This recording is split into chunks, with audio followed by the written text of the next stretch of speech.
नमस्कार जोहार बच्चों, आपकी पाठशाला में आपका स्वागत है। बच्चों, आज आपकी इंतजार की घड़ियां खत्म हुई और जैक ने आखिरकार मॉडल पेपर जो है जारी कर दिया है। और ये मॉडल पेपर आपका जो मैं आपके लिए लेकर के आया हूँ ये है इंग्लिश का मॉडल पेपर। इसमें 52 क्वेश्चन है, लेकिन सारे क्वेश्चन तो हम लोग देख नहीं पाएंगे, लेकिन इसमें हम इसके ऑब्जेक्टिव क्वेश्चन को देखने वाले हैं। तो कहते हैं कि शुरुआत करो मन से और तैयारी करो ढंग से। तो चलिए देखते हैं इसके क्वेश्चन क्या क्या है और इनके आंसर क्या बनने वाले हैं। डियर, तो देखिए पहला क्वेश्चन आपका पैसेज से, आप ध्यान से इस पैसेज को पढ़ लीजिए और हम आपको चलिए बताते हैं। मैंने इस पैसेज को पढ़ लिया है और आपको बताते चलते हैं इनके आंसर क्या होने वाले हैं। तो पहला जो क्वेश्चन है देखिए, इसमें पूछ रहा है lack of punctuality affects man's life. तो इसका जो सही आंसर होगा वो होगा वेरियस वेज, राइट। आप जब इसको पढ़िएगा तो आपको यहाँ से वेरियस वेज यानी कई तरीकों से जो है हमारी जो लैक ऑफ पंक्चुअलिटी है वो प्रभावित होती है, राइट। मानव जीवन की जो पंक्चुअलिटी है वो प्रभावित होती है। Who gets recognition and social acceptance, who gets recognition and social acceptance. तो इसका जो सही आंसर होगा क्वेश्चन नंबर 2 का, वो आपका बन जाएगा a person who is discipline, a person who is discipline. Option number 20 का आपका सही हो जाएगा, a person who is discipline. ये आपका सही आंसर बनेगा। अगला क्वेश्चन है एडवांटेज ऑफ पंक्चुअलिटी इज। तो पंक्चुअलिटी का जो एडवांटेज है वो क्या होगा, तो इसका जो सही आंसर होगा वो होगा it makes life discipline, right. It makes life discipline. तो यहाँ पे ऑप्शन नंबर ए आपका सही हो जाएगा, इट मेक्स लाइफ डिसिप्लिन्ड। ये आप पैसेज को पढ़ते जाइए, ये सारे के सारे आंसर्स आपको वहीं से मिलते चले जाएंगे। मैंने पढ़ा हुआ है आंसर और आप भी पढ़ लीजिएगा, उसके बाद फिर इस आंसर को करिएगा, राइट। अगला क्वेश्चन है one word for take it easy, right. One word for take it easy, attitude is. इसके लिए वन वर्ड हमको लिखना है, किसके लिए, take it easy attitude is, right. इसके लिए हमको वन वर्ड क्या लिखेंगे, तो इसके लिए आपका क्या हो जाएगा, लेजी, राइट। एक शब्द में हम लोग इसका क्या आंसर लिखेंगे, लेजी। अगला है punctuality is considered as a symbol of, punctuality is considered as a symbol of. तो इसका सही आंसर क्या बनेगा 5 नंबर का, वर्ल्ड लीडर्स, राइट।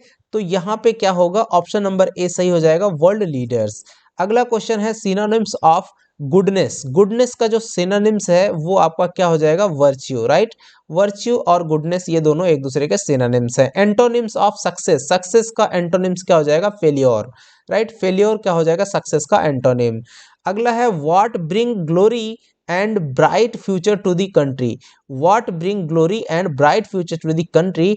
तो इसमें आपका सही आंसर क्या हो जाएगा, पंक्चुअलिटी। सो ये जो पैसेज है वो पंक्चुअलिटी के बारे में ही लिखा गया है। अगला क्वेश्चन है choose the correct option and answer the following questions. तो इसमें से सही आंसर लिखना है और हमको चुनना है कि कौन सा आंसर करेक्ट होगा। देखिए द इनडायरेक्ट स्पीच बनानी है आपको, क्या है कि he said to me, right. He said to me. आगे है I am writing a letter, right. तो इसको हमको किस में बनाना है, इनडायरेक्ट स्पीच में। तो क्वेश्चन नंबर 9 का जो इनडायरेक्ट स्पीच बनेगा, तो देखिए क्या बन जाएगा, ही सेड टू मी की जगह पे he told me that, right. He told me that. और आगे लिखेंगे he was writing a letter, right. He told me that he was writing a letter. Option number B में लिखा हुआ है, तो ये आपका इसका इनडायरेक्ट स्पीच बन जाएगा। अगला है द इनडायरेक्ट स्पीच बनानी है आपको, the teacher said, the teacher said the sun rises in the east, the teacher said. तो आपका ये जो सेड है वो किस में बदल जाएगा, टोल्ड में बदल जाएगा, right. The teacher said that, told में नहीं बदलेगा, द टीचर सेड आगे लग जाएगा, इन्वर्टेड कॉमा हटेगा, यहाँ दैट लगेगा, the teacher said that, right.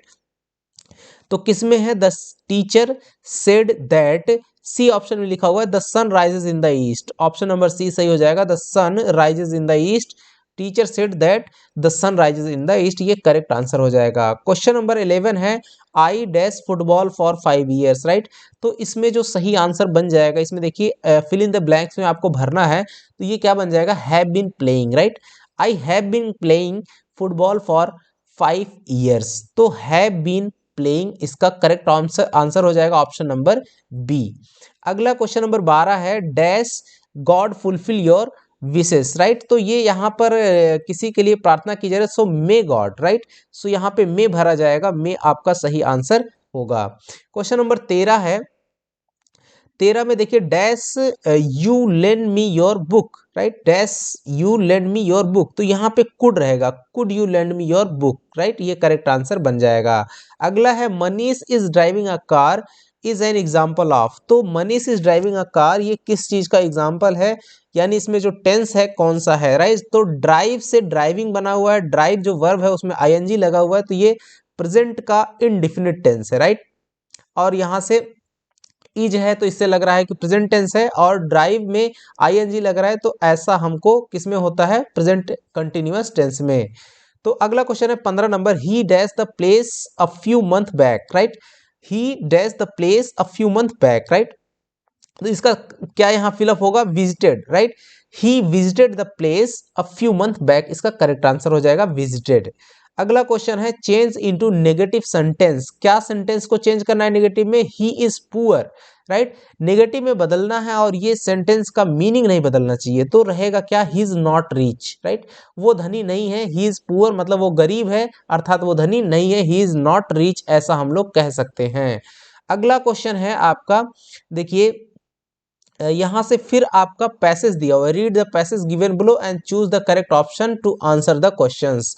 फिर से एक पैसेज का क्वेश्चन है, he failed to muster up courage to take that plunges which appeared to him so desperate. His father and mother had come around calling to him shrilly, upbraiding him, threatening to let him step on his ledge unless he flew away. But for the life of him, he could not move. Right? तो यहाँ पे who is he in the who is he मतलब इस paragraph में he कौन है, in the first line, पहली line में he कौन है, he failed to the, ये देखिए लिखा हुआ है ना, तो यहाँ पे ये किसके लिए लिखे, ये आपकी बुक का आई थिंक पैसेज है, और वहाँ पे आपको बताना है कि ये ही जो है फर्स्ट लाइन में वो किसके लिए यूज किया गया है 17 नंबर में आपका, तो यंग जो है सैगल जो है, यंग सैगल के ये आपका यूज किया गया है, ये आपका सही आंसर हो जाएगा। अगला क्वेश्चन है 18 number, this extracts has been written by, right, this extract ये जो लिखा गया है ये किसके लिए लिखा गया है, किसके द्वारा लिखा गया है आपको ये बताना है, राइट, तो लियाम ओ फ्लैहर्टी के द्वारा लिखा गया है, लियाम ओ फ्लैहर्टी, तो ये आपका ऑप्शन नंबर डी इसका सही हो जाएगा। अगला क्वेश्चन है जो 19 नंबर है, what does the word threatening mean here, यहाँ थ्रेटनिंग का मीनिंग क्या है, फ्रैटनिंग, राइट, फ्रैटनिंग, थ्रेटनिंग का मीनिंग है, थ्रेटनिंग का मीनिंग यहाँ फ्रैटनिंग से है। अगला क्वेश्चन है choose the correct option and answer the following questions, right, तो यहाँ पे इन क्वेश्चंस का आंसर देना है, what did the author look like, right, what did the author look like, question number 20 है, तो ये आपका क्या हो जाएगा, स्मॉल ड्रैगन, राइट, इसका सही आंसर क्या होगा, स्मॉल ड्रैगन। अगला है what is countries greatest wealth, तो किसी कंट्री का जो सबसे बड़ा धन होता है वो क्या होता है, सो इट्स पीपल, राइट, उसके लोग। अगला क्वेश्चन है 22, what was Gautam Buddhas early name, Gautam Buddha का जो बचपन का नाम था वो क्या था, तो सिद्धार्थ नाम था उनका। अगला क्वेश्चन है the baker from Goa was called, तो यहाँ पे जो बेकर है गोवा का उसको क्या कहा जाता था, तो यहाँ पे देखिए 23 नंबर का जो आंसर बनेगा वो आपका बन जाएगा पैडर, राइट, इसको क्या बोलते थे हम लोग, पैडर बोलते थे। अगला क्वेश्चन है 24, what are the two negative creatures that Robert Frost use as carriers of positivity, तो आपको बताना है कि जो दो नेगेटिव कैरेक्टर जो कि रॉबर्ट फ्रॉस्ट जो है यूज करते थे उनको एज कैरियर ऑफ पॉजिटिविटी के लिए, तो यहाँ से आपको बताना है, तो ये आपके दो कैरेक्टर क्या, हेमलॉक ट्री हो जाएगा और दूसरा क्या, क्रो हो जाएगा, ऑप्शन नंबर बी आपका सही हो जाएगा। अगला है why should the tiger lurking in shadow, तो इसका आंसर हो जाएगा to catch the deer, right, हिरन को पकड़ने के लिए वो शैडो के आड़ में छिपा था। अगला है what was Horace allergic to, तो हॉरेस जो है वो होरैक जो किस चीज़ से उसको एलर्जी हुई थी, तो ये आपको बताना है, तो उसको किससे हुई थी, स्मेल ऑफ फ्लावर्स यानी फूलों की जो सुगंध है उससे। अगला what did the doctor in the story a triumph of surgery advice, right. तो इसका जो सही आंसर होगा वो क्या होगा, 27 का आपका हो जाएगा। ये देखिए, cut his food, give him more exercises, keep him on a very strict diet, ये सभी के सभी यहाँ पे इसके लिए सही आंसर बन जाएंगे। टर्निम का मतलब होता है जैसे किसी चीज की जीत की खुशी में जो चीजें होती हैं, ये चीज किसी चीज का जीत के साथ अंत करना। अगला है who is the flower, who is flower in the story of the midnight visitor. Midnight visitor जो आपकी स्टोरी है उसमें फ्लावर कौन है, राइट। तो ये आपको बताना है। तो यहाँ पे 28 नंबर में आपका क्या है, वो फ्लावर कौन है, वो राइटर है, राइट। तो वो जो लेखक है वही आपका फ्लावर का काम कर रहा है यहाँ पे। अगला है what type of man was Griffin, right. Griffin किस प्रकार का व्यक्ति था, तो ये आपको बताना है। तो यहाँ पे देखिए ग्रिफिन क्या है, जो है आपका एक लॉलेस पर्सन था और साथ ही साथ में ब्रिलियंट साइंटिस्ट था, यानी कि ऑप्शन नंबर डी आपका सही हो जाएगा, both A and B, right. What did Ram what did Ramlal demands as dowry. Dowry मतलब होता है आपका जो दहेज प्रथा होती है। तो रामलाल ने जो है दहेज के रूप में किस चीज़ की डिमांड करी थी, तो वो आपका क्वेश्चन ये आपके लिए है। आपको इसका आंसर ढूंढ करके कमेंट बॉक्स में कमेंट करके हमको बताना है कि इसका सही आंसर, करेक्ट आंसर क्या होगा। ये आपकी बुक का क्वेश्चन है। तो ठीक है डियर, मिलेंगे जल्दी से आपके लिए अगला जो मॉडल पेपर है उसका आंसर लेकर के। तब तक के लिए धन्यवाद, नमस्कार, जय हिंद बच्चों।